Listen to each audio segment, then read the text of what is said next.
Okay, welcome to SCR 001. In this video I'm going to be completing the Scratch Remix tutorial. First thing I'm going to do is I'm going to actually go to my Scratch account and log in.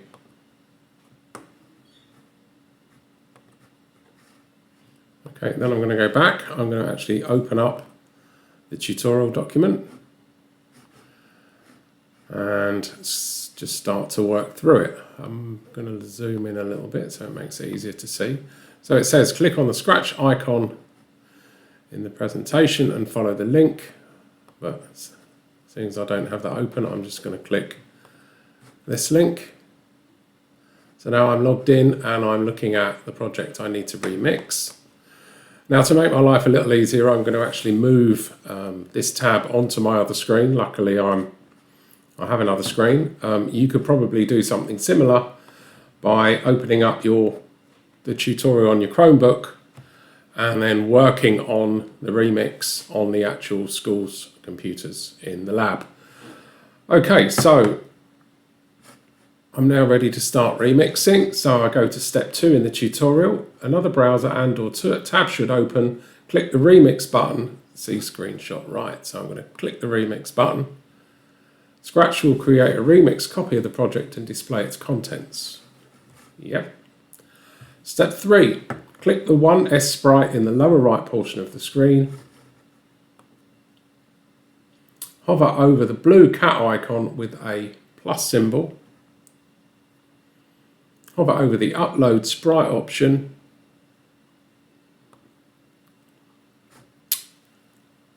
And left mouse click.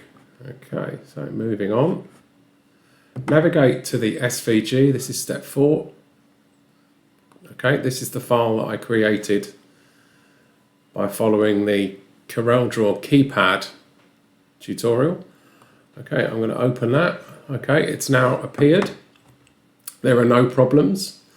So now step 5, make sure you have the new sprite selected, which I do, and click the code tab, which is selected, and add the code shown in the screenshot below. You may need to zoom. So I'm going to zoom in on the tutorial.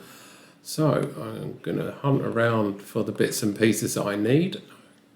Clicked, go to looks, set size to 54%, and I'm going to hide. Then I need when I receive,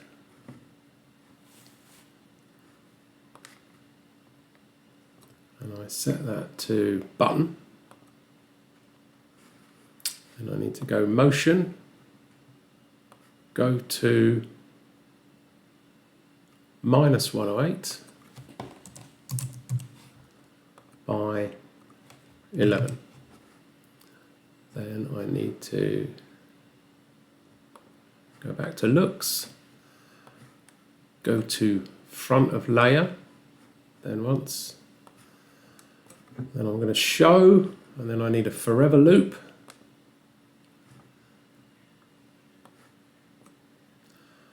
And I need an if.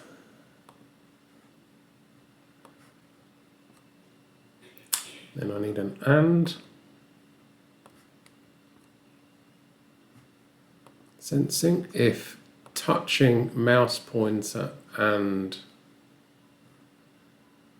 mouse down variables, set key pressed to 0, and then broadcast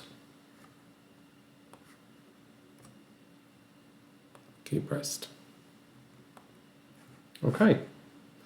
So now I move on to step 6. Stop the program running. Oh, hang on a minute. Go back to step 5. To test the code by clicking the green flag. I missed a step, so I'm going to click the green flag. Oh, everything looks in the right position. Perfect. So whenever I click the keypad, it turns on the LCD and displays a 0. Okay, so moving on to step 6, stop the program running by clicking the red circle next to the green flag. Done. Now make sure you have the keypad sprite selected, right mouse click the keypad sprite and select duplicate. Duplicate. Repeat this process until you have 12 copies. That's 2, 3, 4, 5, 6, 7, 8, 9, 10, 11, 12. Okay, that looks all good. Right, now click on each of the sprites in turn and rename them so that they match those in the screenshot to the right. Okay, so this one should be star. This one should be 0. This one should be hash. And then it should be 1, 2, 3, 4, 5, 6, 7, 8, 9. Okay, moving on to step 7. Select the star sprite, then change the costume tab.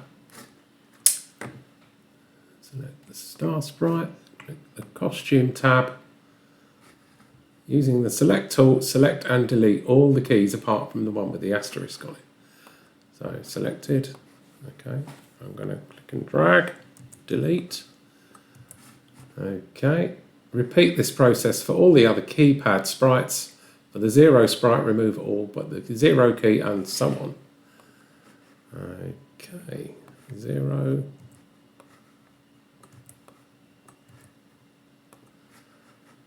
And then hash.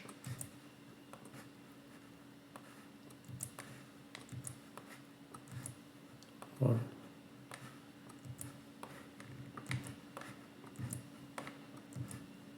2.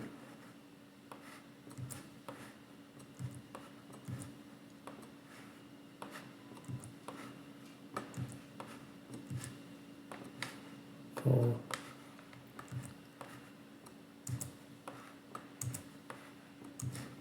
5.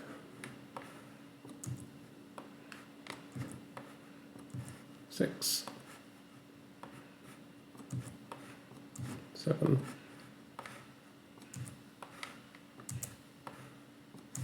8. Right. Okay, step 8. All we must do now is update each of the key sprites to send the appropriate message to the LCD display sprite, telling it which costume to display. Click each of the number sprites in turn 0 to 9 and change the key so that it sets the key pressed value to the number of that key when it is clicked. The screenshot to the right. Okay, I think I understand. So this one, if I go back to code, this one should be 0. This one should be 1. This one should be 2, 3, 4, 5, 6, 7, 8, 9. Okay. If you have done everything correctly, when you click each numbered key, it should display the correct value in the display. Okay, so if I run it, 7, 8, 9, 4, 5, 6, 1, 2, 3, 0.